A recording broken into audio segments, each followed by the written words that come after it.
존경하는 박민관인클럽 총무님, 그리고 클럽 운영위원님, 편집위원 여러분, 반갑습니다.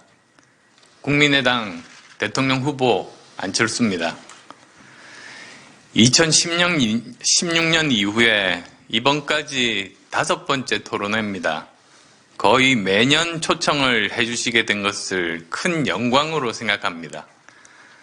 무엇보다도 중견 언론인 분들과 심도 깊은 질의응답과 토론을 통해서 늘 많은 것을 배워갑니다. 깊은 감사의 말씀 드립니다. 코로나19 확진자가 하루 3만 명을 넘어선 지 나흘째입니다. 이달 말이면 하루 17만에서 18만 명의 확진자가 발생할 거라는 전망도 나왔습니다.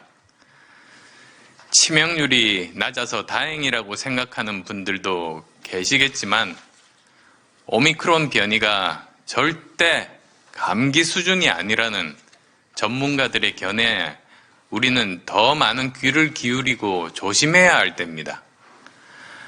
문 대통령께서는 이번 유행이 일상 회복으로 가는 마지막 고비라는 말씀을 하시는데 매번 그렇게 아니라고 비과학적인 말씀을 하시면 안 됩니다.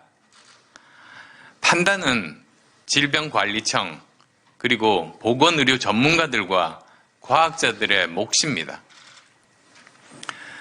문제는 이번 코로나19 사태가 종료돼도 끝이 아닐 거라는 점입니다.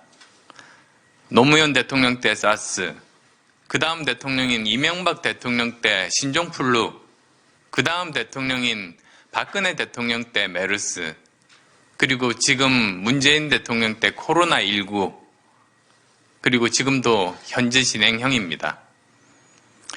이런 추세를 보면 안타깝게도 이번에 뽑힐 대통령 역시 재임 기간 동안 코로나19 이외에도 다시 새로운 대규모 감염병 사태를 맞이할 가능성이 매우 높다는 게 전문가들의 견해입니다.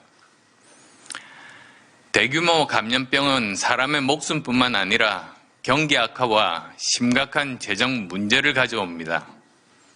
실제로 이번에 제출된 14조 원의 추경도 모자란다면서 자영업 사장님 지원을 위해 35조, 50조, 100조까지 필요하다는 말이 나오고 있습니다.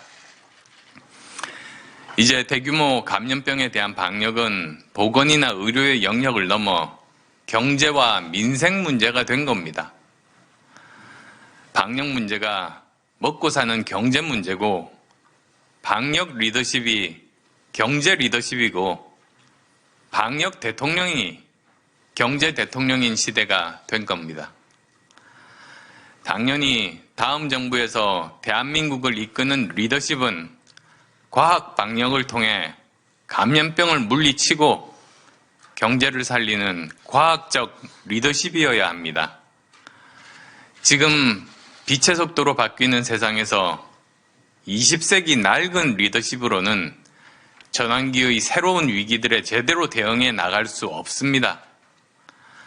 현재의 시대와 상황이 진영 정치의 액지들은 낡은 정치와 리더십으로 헤쳐나갈 수 있는 시대가 아닌 겁니다. 어제까지 7,000명 가까운 우리 국민이 코로나19로 사망했습니다.